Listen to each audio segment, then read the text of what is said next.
Welcome students. তো আজকে আমরা স্ট্রেট লাইন নিয়ে আলোচনা করব। আগের ক্লাসে আমরা স্ট্রেট লাইন নিয়ে আলোচনা করছিলাম। তো স্ট্রেট লাইনের একটা বেসিক ফর্মুলা তোমাদের বলেছিলাম, যেটা ছিল ax plus by plus c is equal to 0, x0 from the point x0 y0 perpendicular distance on this straight line কি ছিল ax0 plus by0 plus c by root over of a square plus b square। এটা একটা perpendicular ডিসটেন্সের formula ছিল। কি রকম? ধরো এরকম যে কোনো একটা স্ট্রেট লাইন রয়েছে, তো এখানে একটা বাইরের যে কোনো পয়েন্ট রয়েছে, ওখান থেকে এই পারপেন্ডিকুলার ডিসটেন্সের ফর্মুলা যদি d হতো, এই পয়েন্টে যদি x0 y0 হতো, আর এটা যদি ax plus by plus c is equal to 0 straight line হতো, তাহলে এই পারপেন্ডিকুলার ডিসটেন্সের ফর্মুলা এটা ছিল। তো আজকে আমার মনে হলো যে এই যে কিছু কিছু ফর্মুলা, আগের দিন যে তোমাদের আরবিটারি পয়েন্ট রিপ্রেজেন্টেশন কিভাবে হলো, সেই ফর্মুলাগুলো যদি আমি তোমাদের ডিরাইভ করে দিই, আমার মনে হয়েছে যে কোঅর্ডিনেট জিওমেট্রি করতে গেলে এই ফর্মুলা ডেরিভেশন গুলো তোমাদের অ্যাপ্লিকেশন মানে পার্টিকুলার কোনো জায়গায় অ্যাপ্লাই করতে গেলে সুবিধা হবে, যদি তোমরা জানো যে কোথা থেকে ফর্মুলাটা এসেছে। তো এই জন্যই আজকে আমি কয়েকটা ডেরিভেশন করাবো, চারটে থিওরেম, মানে ইচ্ছে আছে চারটে থিওরেম করানো। তো ফার্স্ট থিওরেমের প্রুফ ছিল যেটা আমি মাত্র লিখলাম, সেই প্রুফটা আজকে আমরা ফার্স্ট করব। তো দেখো, প্রুফটা করতে গেলে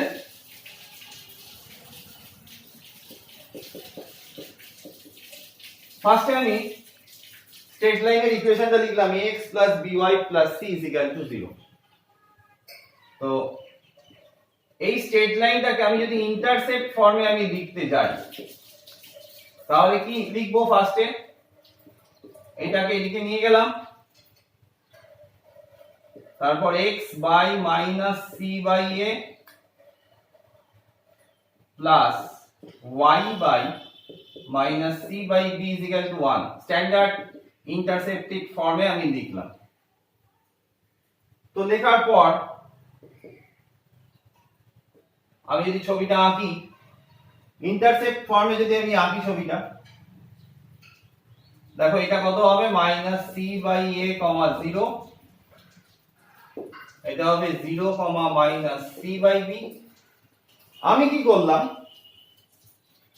এই স্ট্রেট লাইনটার উপর বাইরে যে পয়েন্ট বলছিলাম x0 y0, সেই পয়েন্টটা আমি এটা নিলাম, x0 y0 পয়েন্টটা নিলাম। তারপর একটা ট্রায়াঙ্গেল ড্র করলাম। আচ্ছা, তোমরা ট্রায়াঙ্গেলের এরিয়ার ফর্মুলা জানো, তো ধরে নাও এটা x1 y1, এটা x2 y2, এটা x3 y3। তাহলে ট্রায়াঙ্গেলের এরিয়ার ফর্মুলাটা আমি যদি লিখি, তাহলে কি লিখবো? এবিসি ট্রায়াঙ্গেলের এরিয়ার ফর্মুলা তোমরা ছোটবেলা থেকেই পড়ে আসছো, ক্লাস 10 থেকেই পড়ে আসছো, কোঅর্ডিনেট জিওমেট্রি জবে থেকে স্টার্ট করেছো। তো কি হবে ফর্মুলা? হাফ। মনে রাখার সুবিধার জন্য বলেছিলাম 1 2 3, 2 3 1 আর 3 1 2। তো এই যদি মনে রাখো x1 1 2 3 2 3 1 3 1 2, তাহলে এটাকে তুমি x3 y3 ধরে নিতে পারো ক্যালকুলেশনের সুবিধার জন্য। তাহলে ফার্স্টে আমি লিখলাম হাফ x1 কত বলো? x1 0, তাহলে 0 ইনটু সামথিং, আমি এই জিনিসটা লিখবই না প্লাস, কারণ 0 এর সঙ্গে কিছু গুণ করলে 0 হয়, এগুলো বলার দরকার নেই। x2 কত হচ্ছে? Minus c by a। x2 যখন নিচ্ছি y3 কত? y0 ধরেছি, y0 মাইনাস y1 কত? Minus c by b। তাহলে এটা প্লাস c বাই b হয়ে গেল। প্লাস x3 x3 কত x3 লিখবো আর x3 হচ্ছে আমরা কি লিখেছি x0 x3 y1 minus y2 minus c by b y2 কত 0 তাহলে দেখো কত এলো half minus cy0 by a minus c square by ab minus cx0 by b এটা এলো আচ্ছা এইবার বলো ab ডিসটেন্সটা কত ab ডিসটেন্সটা কত এইটুকু হচ্ছে মাইনাস c বাই a আর এইটা হচ্ছে মাইনাস c বাই b তাহলে পাইথাগোরাস থিওরেম অনুযায়ী আমি লিখে দিতে পারবো কত c square by a square plus c square by b square আমি কি করলাম x0 y0 পয়েন্ট থেকে আমাদের কি বার করতে বলেছে perpendicular distance from this line তাহলে এইটাই ছিল তো আমাদের ax by plus c is equal to 0 line তাহলে আমি এখান থেকে যদি আমি পারপেন্ডিকুলার ডিসটেন্স টানি তো এখান থেকে যদি আমি পারপেন্ডিকুলার ডিসটেন্স এটা টানি এটা যদি 90 হয়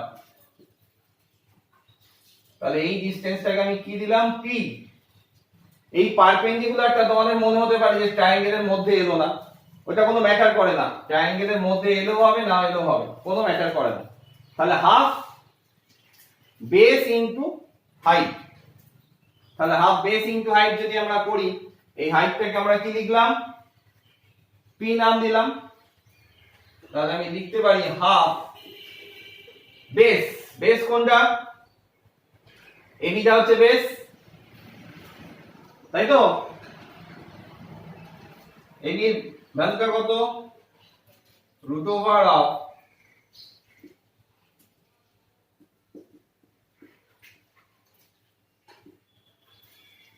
দেখো ব্যাপারটা হচ্ছে আর কিছুই নয় মনে করো এরকম একটা ট্রায়াঙ্গেল রয়েছে তোমাদের বুঝতে যদি অসুবিধা হয় দেখিয়ে দিচ্ছি এটা a এটা bc এরকম রয়েছে তো আমি এখান থেকে তো পারপেন্ডিকুলার টানা যাবে না তাহলে পারপেন্ডিকুলার টানার জন্য আমাকে কি করতে হবে এটা এরকম বাড়াতে হবে তাহলে কারোর এইখানটা মনে হতে পারে যা বাবা বেস তো এইটুকু আর আপনি এখানে পারপেন্ডিকুলার দিলেন তাহলে এর এরিয়াটা কত হতো আমার বেস তো এটাই থাকতো যদি এটা x হতো bc যদি x হতো h যদি এটা হতো তাহলে আমরা কি করতাম half into x into h clear হলো যার এখানটা বুঝতে অসুবিধা হবে এটা একটু দেখে নাও ক্লিয়ার হয়ে যাবে আমরা তো লিখি না যে ধরো এটা সাপোজ y তো তোমরা কি লেখো half into x plus y into h এটা তো লেখো না এটা তো আমরা লিখি না আমরা তো এটাই লিখি কি ক্লিয়ার হচ্ছে তো এইটা আমি তোমাদের সুবিধার জন্য বলে দিলাম আচ্ছা এবিটা তো মুছে গেল এবিটা কত ছিল root over of c square by b square plus c square by a square তাহলে half into ab into p এর এরিয়া কত হাফ ইনটু এই ট্রায়াঙ্গেলটার এরিয়া আমরা বার করেছি এটা লিখে দেবো half into minus cy0 by a minus c square by ab minus cx0 by b তাহলে হাফ হাফ কেটে গেল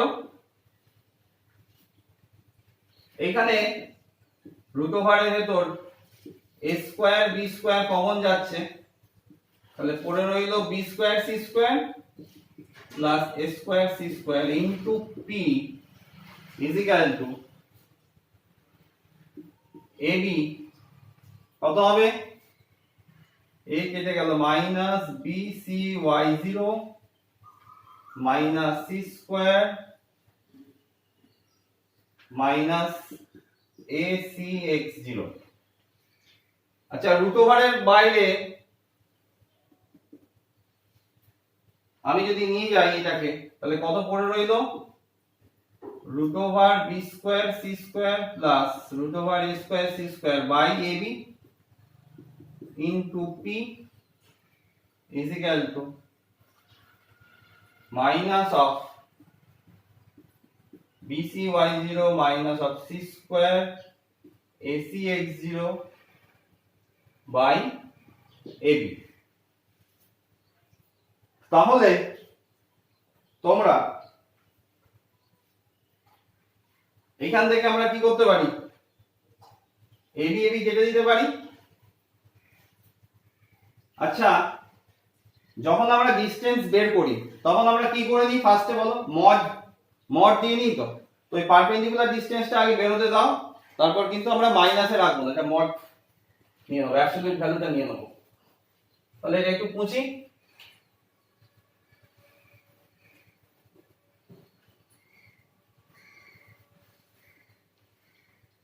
তাহলে কি লেখা যেতে পারে বলো p is equal to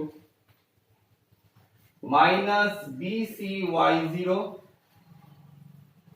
minus acx0 minus c square by root over of b square c square plus a square c square। এইবার আমরা কি করব ডিসটেন্স যেহেতু বের করছি তাহলে mod of p is equal to mod of আচ্ছা এখান থেকে যদি আমি c কমন নিয়ে নিই মাইনাস c কমন নিয়ে নিচ্ছি